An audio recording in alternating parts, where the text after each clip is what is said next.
Bonjour à toutes, bonjour à tous, soyez la bienvenue sur TV Vendée en ce mardi 6 mai dans votre matinale. J'espère que vous allez bien, bon courage à vous si vous apprêtez à prendre le chemin du travail. Je vous rappelle que vous pouvez bien sûr réagir à l'actualité du jour avec le WhatsApp officiel de la matinale. N'hésitez pas à nous envoyer un petit message avec votre prénom et votre commune de résidence, soit pour réagir à l'actualité, soit pour nous parler aussi de l'actualité de votre commune ou d'une association dont vous faites partie. Nous avons reçu sur ce plateau il y a quelques instants Patrick Dedenzer, maître chocolatier bien connu ici en Vendée, qui organise très prochainement, la semaine prochaine, les rencontres internationales relais dessert. Il recevra en Vendée une centaine de chocolatiers et pâtissiers de renom. Interview que vous pouvez désormais redécouvrir sur tvvendée.fr. Voici maintenant les titres de l'actualité du jour. Prendre soin de sa vue quand on vit en EHPAD, c'est souvent un parcours du combattant. Difficulté à se déplacer, manque de spécialistes. En Vendée, une initiative veut changer la donne. Depuis juin 2024, 4 opticiens vont directement à la rencontre des personnes âgées dans les maisons de retraite et même à domicile. Nous avons pu suivre une journée de consultation en EHPAD. Vivre moins longtemps parce qu'on est pauvre, c'est la triste réalité que révèle une journée d'échange organisée par le Réseau Ville et l'Agence régionale de santé. Entre les classes sociales les plus riches et les plus précaires, l'écart d'espérance de vie peut atteindre 13 ans. En cause, un accès aux soins plus difficile, mais aussi un environnement de vie souvent dégradé. Les quartiers populaires sont en première ligne. Nous verrons les leviers existants pour pallier à cette situation. Et puis enfin, direction Talmont-Saint-Hilaire, le golf de Port-Bourgeonnais accueillait mercredi dernier une nouvelle édition du tournoi de cross golf, un événement organisé par le Conseil des sages avec un objectif: bousculer les habitudes des joueurs tout en ouvrant la pratique aux débutants. Cette année encore, l'opération était aussi solidaire puisque les fonds récoltés sont reversés à la SNSM. Mais avant de développer ces titres, on fait un petit point maintenant sur votre météo du jour avec des nuages sur l'ensemble du département aujourd'hui. Comptez 7 degrés dans les terres, 9 degrés sur le littoral pour la matinée. Dans l'après-midi, les conditions ne vont pas changer. Le ciel restera bien nuageux avec quelques ondées aussi possibles par endroit. Il fera 16 degrés en moyenne dans les terres et 17 sur le littoral. Et d'ailleurs, on va aller faire un petit tour pour voir justement cette météo du côté de Longeville-sur-Mer avec la plage du Rocher. On voit justement que le soleil a un petit peu de mal à percer ce matin. Il est temps de faire un petit point maintenant sur vos marées pour aujourd'hui avec les différents horaires des marées. Avec une basse mer, c'était ce matin à 7h05 et ce sera à nouveau à 19h25. Pleine mer à 1h30 cette nuit et ensuite à 14h10 en début d'après-midi. Coefficient de 40 à 43.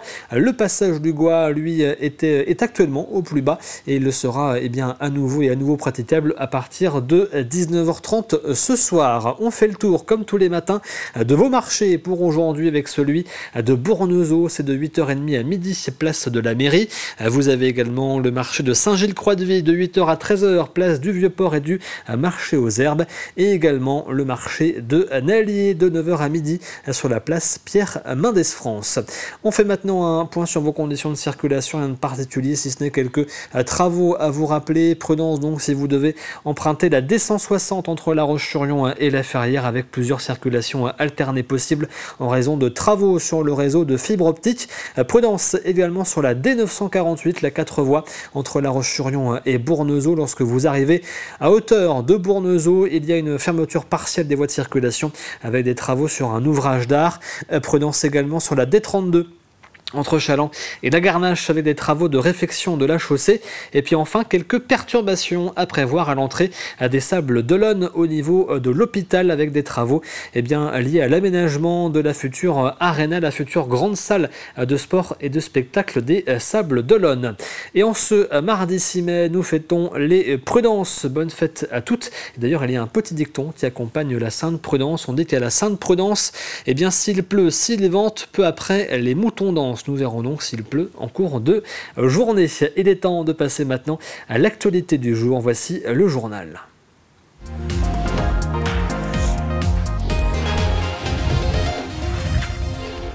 Avoir un rendez-vous avec un ophtalmologue ou un opticien lorsque l'on est résident d'un EHPAD s'avère souvent compliqué. Or, les personnes âgées présentent souvent des troubles de la vision et 40% des plus de 78 ans ont une mauvaise correction visuelle. Afin de remédier à cette problématique d'accès aux soins, 4 opticiens sillonnent la Vendée depuis juin 2024 et proposent des consultations directement dans les EHPAD, mais aussi à domicile. Reportage Mathis Pires. Plus besoin de se déplacer pour voir un ophtalmologue. Carole Roig s'installe pour la journée dans cette chambre d'EHPAD. 12 consultations l'attendent, alors elle est venue équipée. J'ai des montures donc adaptées pour les personnes dites handicapées ou des personnes qui ont des gestes brusques. Ensuite, des montures métal. Au total, dans ma valise, donc j'ai plus de 120 montures. Madame Belley ? Sa patientèle, des personnes âgées, loin pour certains du système médical. 97% des plus de 60 ans présentent un trouble de la vision. Ouais, c'est pas facile. Et ici ? Oui. Oui. 30 minutes par résident pour vérifier les acuités visuelles. Et pas besoin de grosses machines, ici tout est portatif. Chez le médecin, on appuie le menton et on a une mesure des 2 yeux sans bouger la tête. Là, c'est moi qui bouge en fait l'appareil, je fais œil par œil. Une consultation gratuite est nécessaire pour cette résidente. Ses lunettes ne sont plus du tout à sa vue. Les petites lettres, c'est difficile à lire. Un problème récurrent chez les personnes âgées.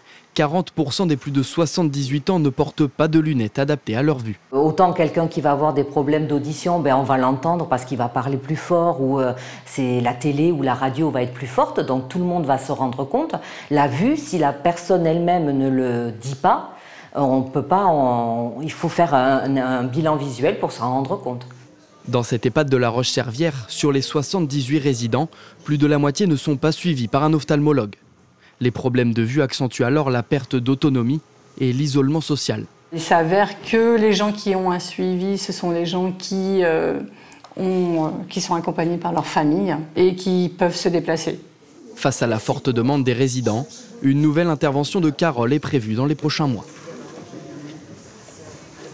Lors d'une journée d'échange organisée par le réseau Ville en partenariat avec l'Agence régionale de santé consacrée aux inégalités sociales de santé, un chiffre alarmant a été mis en lumière: l'écart d'espérance de vie entre les catégories sociales les plus favorisées et les plus défavorisées atteint 13 ans dans la région. Ce fossé s'explique en partie par un accès aux soins limité lié à la précarité économique, mais aussi par des conditions de vie dégradées. Les quartiers populaires sont particulièrement concernés. En fait, les leviers sont multiples, effectivement, compte tenu de la diversité de ces déterminants de santé.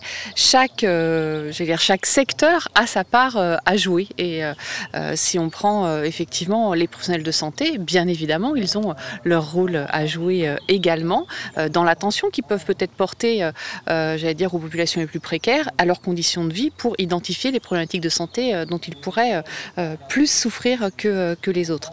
Mais c'est aussi la manière dont on construit la ville, par exemple, qui agit sur la santé mentale. Vous avez plus d'espaces verts dans une ville, vous avez la possibilité de marcher plus dans cette ville, et bien ça agit également sur votre santé physique et mentale.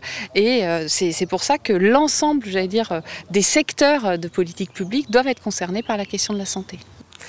Direction la commune de Sainte-Flève-des-Loups maintenant, où un nouveau pôle maternel a été inauguré afin d'accueillir 42 jeunes élèves. Il remplace une infrastructure devenue obsolète et vieillissante, un projet de plus d'1 million d'euros porté en grande partie par la communauté de communes du Pays des Achards. Les nouveaux locaux ont été pensés de manière à être plus fonctionnels pour les enseignants et le personnel. Alors pour le maternel, destiné aux enfants de la maternelle de Sainte-Flève-des-Loups et éventuellement des alentours également, qui est vraiment on avait une école qui date du début du siècle, enfin de 1900 et quelques, et il fallait absolument recréer. Les élèves étaient logés dans des 2 modulaires qui étaient vraiment usagés, qui étaient en limite, et en fin de compte en 2022, on a décidé, avec l'accord du conseil départemental, de lancer ce projet. Les travaux ont commencé en 2023, fini fin 2024, septembre 2023, fin 2024, quelques finitions en 2025. Le coût total 950 000 €, financé donc à 50%, donc 240 000 € par l'État, par la DETR. 170 000 par le département et 75 000 € également. Ça, c'est par le programme LEADER, le programme européen. Le pont du Veillon a été restauré par la commune de Talmont-Saint-Hilaire, un point de passage important notamment pour les ostréiculteurs mais aussi les promeneurs et surtout les cyclistes qui permet l'accès à la plage du Veillon et à la forêt. Les travaux ont duré 3 mois pour un coût de 450 000 € et un nouveau pont qui a conservé donc le plus possible l'esthétique de l'ancien afin de l'intégrer au mieux dans le paysage. On est dans une perspective grand site de France, donc on a les yeux rivés sur cette labellisation et voilà, tout le travail qu'on fait dans ce milieu exceptionnel préservé, un milieu naturel, patrimonial, et bien c'est de le faire en respectant l'esprit des lieux, ce caractère pittoresque, et c'est ce qu'on a essayé de faire à travers ce pont patrimonial qu'on a restauré voilà, de manière respectueuse des matériaux et du site. Nous restons à Talmont-Saint-Hilaire au golfe de Port-Bourgeonnais. Le Conseil des Sages organisait comme chaque année un tournoi de cross-golf. Le principe est de chambouler l'ordre naturel du parcours afin de faire perdre leur repère habituel aux joueurs mais aussi de faire découvrir la discipline avec des équipes composées de 2 golfeurs et d'1 débutant. Lors de chaque édition, les fonds récoltés sont ensuite reversés à une association. Cette année, le tournoi était donc au profit de la SNSM. Un reportage Aurélien Huard. Un putting manqué de peu par Martine qui participe à son premier tournoi de golf accompagnée de 3 golfeurs licenciés. Je suis venue accompagner mes copines qui m'ont demandé d'être putter pour l'équipe. J'ai dû mettre 2 putts sur les 14. Mais sinon, oui, un petit peu fatigant quand même, parce qu'il y avait du vent. C'est agréable effectivement d'être accompagné et puis de pouvoir faire découvrir à quelqu'un. Donc voilà, on a fait 4-5 heures de golf dans une bonne ambiance et c'était super. Martine fait partie de la trentaine de novices venus découvrir le golf à l'occasion de ce tournoi organisé par le Conseil des Sages de Talmont-Saint-Hilaire. Un tournoi de cross-golf avec un parcours totalement modifié. C'est un parcours qui est historiquement de 18 trous, qui a un certain ordre, et on bouleverse complètement l'ordre des trous. Et les gens perdent complètement leurs repères. On invente des trous, des par 2, des par 6, qui n'existent pas normalement. Il y a 90% des golfeurs qui sont des joueurs de Bourgeonnais. Il vaut mieux, puisque les repères sur le parcours sont déjà complètement bouleversés. Donc si vous ne connaissez pas le parcours initial, ça devient très compliqué. C'est complètement perturbant, oui, bien sûr, mais c'est fait pour. Donc c'est le côté festif, effectivement. C'est un parcours très atypique, donc ce qui fait un jeu complètement différent et voilà, et très fun. C'est la 5e fois que ce tournoi solidaire est organisé. Le golf de Bourgeonnais est privatisé pour l'occasion et à chaque fois, l'ensemble de l'argent récolté est reversé à une bonne cause. Le premier tournoi a été fait au bénéfice de la SNSM. Et ensuite, on a eu l'idée aussi de faire une année en alternance SNSM, sauvetage en mer, et l'autre année, sauvetage sur terre, et donc de verser à l'amicale des sapeurs-pompiers de Talmont-Saint-Hilaire, de façon à ce qu'ils puissent former des Talmondais aux gestes qui sauvent. Cette année, une somme record a été récoltée au profit de la SNSM. Le Conseil des Sages a pu lui verser un chèque d'un montant de 4 900 €. À La Roche-sur-Yon, le football club des Robretières a lancé sa section de futsal handi. C'est le seul club de la région à proposer une section permettant aux enfants en situation de handicap de pratiquer le futsal. Elle est organisée avec l'appui du service de soins et d'éducation à domicile. Les joueurs s'entraînent donc tous les 15 jours avec pour objectif de pouvoir participer à la Coupe de France en 2026. Cette section est aussi un lieu d'échange et de partage qui apporte beaucoup au club, aux enfants et aux parents. Alors en fait, c'est tout simplement Romain Pierre, donc un joueur handi, en handisport, qui est venu nous voir en disant voilà, j'aimerais créer une section. Et on s'est appuyé en fait sur le CED, donc le service des soins et d'éducation à domicile. Et donc pour la plupart, les enfants sont suivis par le CED. Et du coup, on a commencé par des initiations. Et puis le temps faisant que certains enfants nous ont dit nous on aimerait bien faire de la compétition. Donc on s'est dit voilà, il faut démarrer une équipe, commencer les entraînements, les faire évoluer.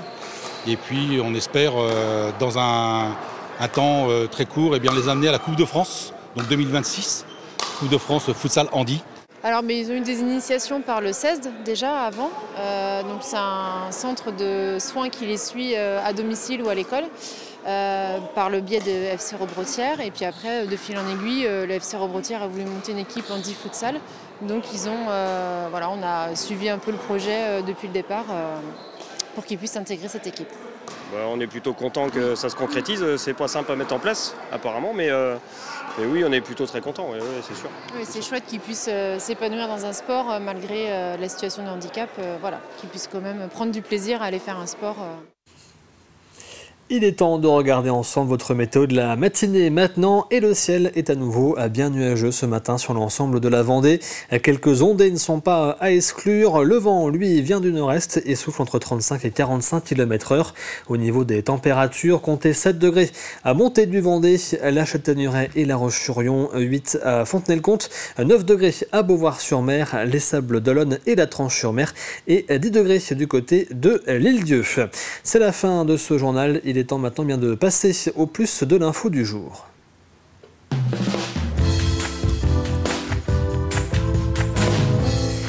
Et le plus de l'info ce matin est consacré à la recherche d'emploi pour les personnes en situation de handicap avec la présentation de Cap Emploi 85, une structure créée pour faciliter l'insertion et le maintien de l'emploi pour les personnes en situation de handicap.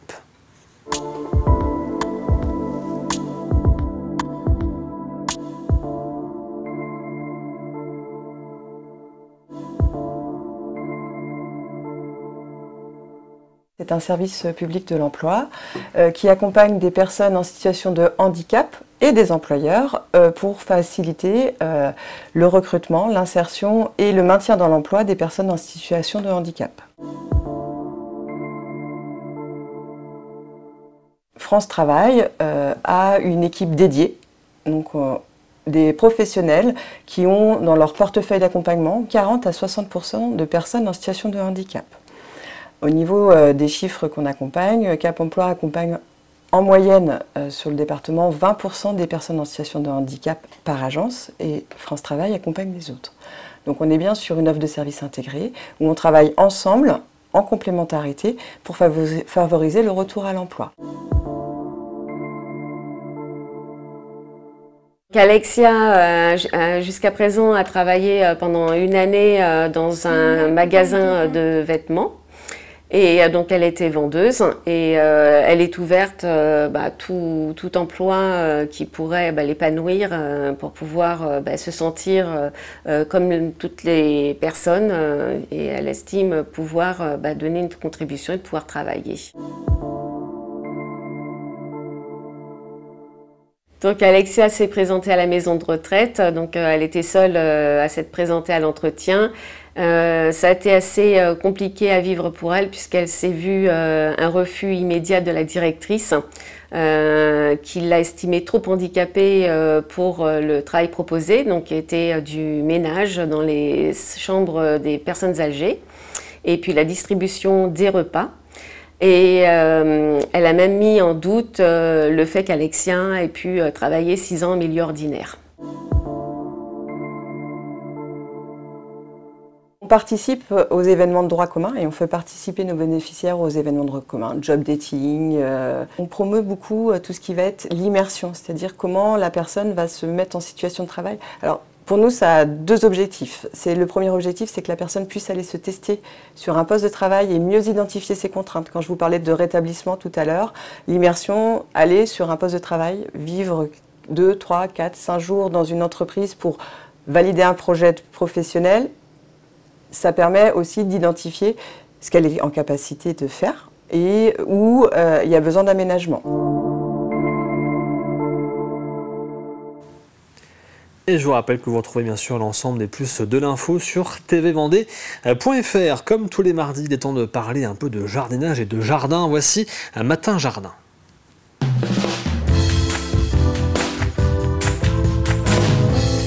Et ce matin, Marion Blanchet nous emmène à la rencontre des propriétaires du logis de la Petite Coudray, situé à Saint-Jean-d'Hermine, à Saint-Hermine pour être plus précis. Un logis bien sûr qui renferme un magnifique jardin. Regardez. Comment intégrer les fleurs ici? Comment vous vous y êtes prise? Je ne sais pas, bon, regardez ce qui voulait bien pousser. Voilà. Quand on veut faire un jardin, il faut tout de même s'occuper un peu des réalités. Il y a du sol et du climat. Et de la lumière aussi.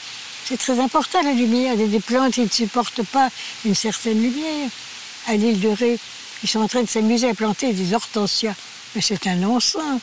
Les hortensias ont besoin d'une lumière, la lumière bretonne, une lumière tamisée. Et là-bas, cette lumière implacable. Ils sont très malheureux, les hortensias, là-bas. Bien sûr. Vous savez, on a l'impression que maintenant, souvent, quand on s'occupe d'un jardin, on considère les plantes comme un matériau. C'est pas vrai, c'est pas un matériau, les plantes. Ce sont des êtres vivants. Des êtres vivants. Oui. Et vous, vos premiers essais à la Petite Coudray, quelles fleurs vous avez essayé d'introduire ici au départ? Je n'avais pas d'idée préconçue. Les rosiers d'abord, parce que j'adore les roses. Et puis ensuite, je dis, bon, il faut voir ce qui pousse ici, qu'est-ce qui veut bien pousser. Et c'était le sol. Le sol est très ingrat. D'abord, tout ce qui d'abord c'est assez calcaire, donc tout ce qui est plante de bruyère, il ne faut pas causer dessus. Mais il faut surtout des plantes qui ne sont pas trop exigeantes, pas trop gourmandes. Est-ce que ce jardin vous a offert de jolies surprises, de beaux cadeaux de la nature? Oh, je sais pas de surprise. Non, il m'a donné ce que j'espérais, ce que j'attendais, ce que je pensais qu'il allait faire, c'est vrai. Alors, jamais déçu, en tout cas. Il vous a jamais déçu. Et quelle est, pour vous, la meilleure saison à la Petite Coudray? Ah, il n'y a pas de saison. Toutes les saisons sont belles. Le printemps est royal. L'été, contrairement à Marc, moi, j'aime bien l'été. L'automne est toujours somptueux. Et l'hiver, il y a une très belle lumière ici. Magnifique. Même quand il n'y a pas de neige, c'est quand même rare.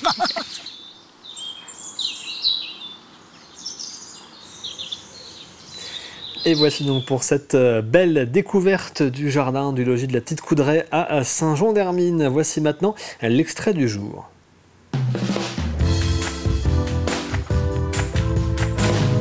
Et l'extrait, aujourd'hui, c'est l'émission à Backstage. David Deviné reçoit sur son plateau Marion Boudot, alias La Broma. La chanteuse vient de sortir son tout premier album intitulé Le Souffle et revient sur son parcours. Sciences politiques, aussi études de communication, tu étais dans un train-train habituel, vie active, et puis tu as décidé à un moment de dire, ben voilà, j'y vais, je me lance dans une carrière artistique.